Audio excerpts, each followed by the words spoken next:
Alright, welcome to part 3 of the loose rose tutorials, where I show you how to paint loose roses using watercolor.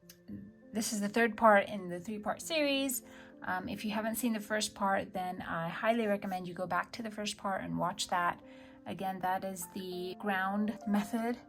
Once you learn that part, then you'll be able to do the second part, the second style, and this style. So let me go ahead and just paint it first, and then we can talk.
Okay, so it was fairly self-explanatory. I hope that was easy to understand just based on what I was doing with my brushes.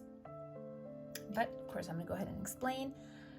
So I simply had a paint brush where I had the one brush reserved for dipping into paint, and then I had a water brush where I reserved this brush only to dip into clean water. As I painted a stroke,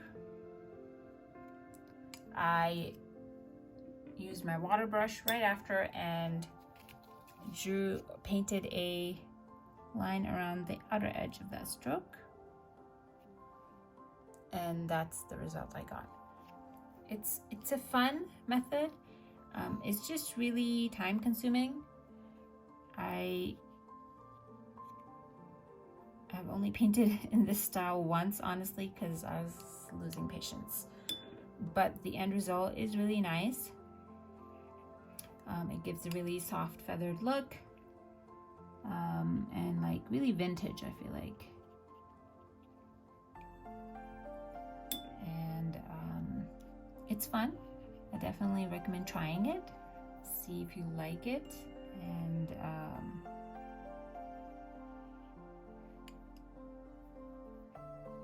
see if it's for you.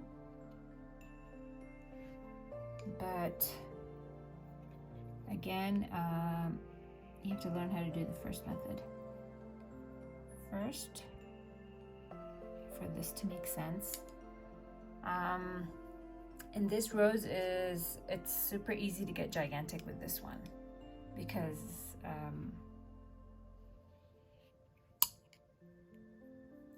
it's just hard to stop. That's all.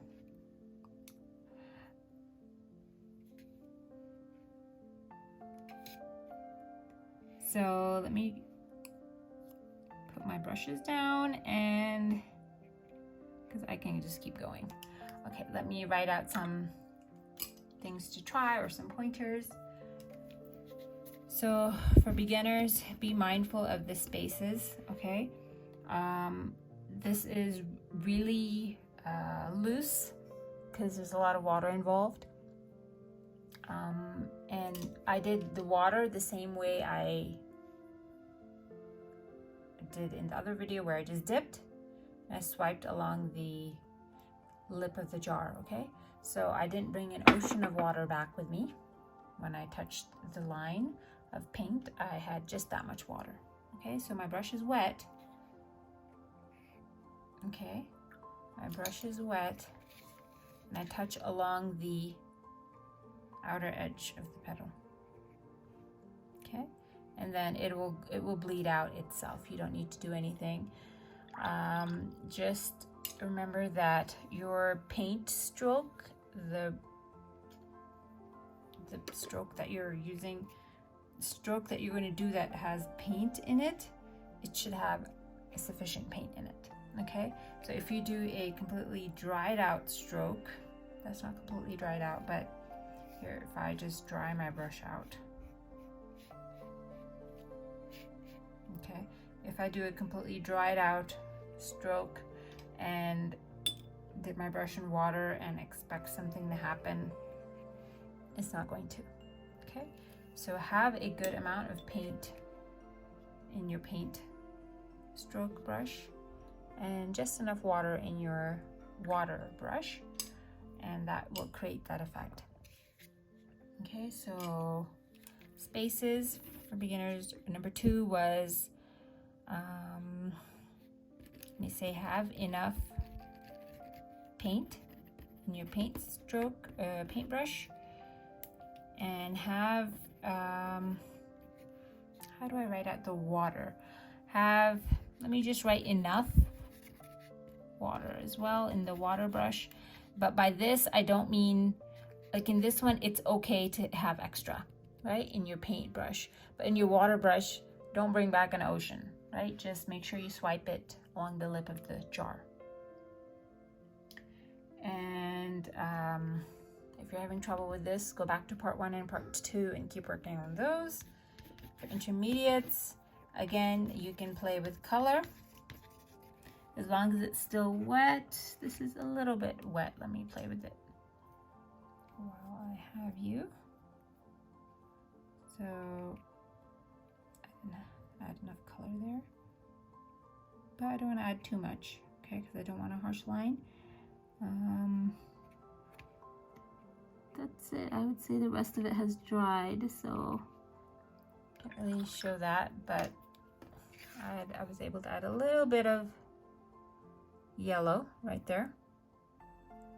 Okay, you can play with color and you can play with value again.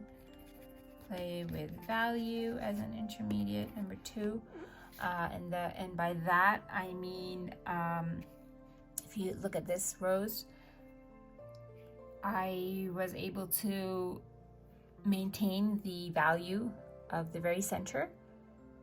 It's as dark as this petal's inner edge, okay? So if you don't want that, you can change it, or you can keep it constant, right? So let me explain that a bit more. So if I want these 2 center strokes, of course, to be dark, I can, the remaining strokes, I can go lighter as I go out, or I can keep them the same darkness as the center stroke. How about that? So I just wanted to show you an example of my work using that 3rd method. And this is honestly the only time I used this method because it was so time consuming. I'm not a fast painter, I'm a slow painter, but not that slow. So it was, I had to slow down to paint the roses, and it was good. I mean, it was fun, but not my go-to method. Okay, so this is the 3rd method for painting the rose, and I hope that was helpful. Again, if you have any comments or questions, feel free to leave them below, or contact me on Instagram at The Cursor Diary. If this video was helpful for you, and if you enjoyed it, then please do consider subscribing. Thank you again for watching. Bye.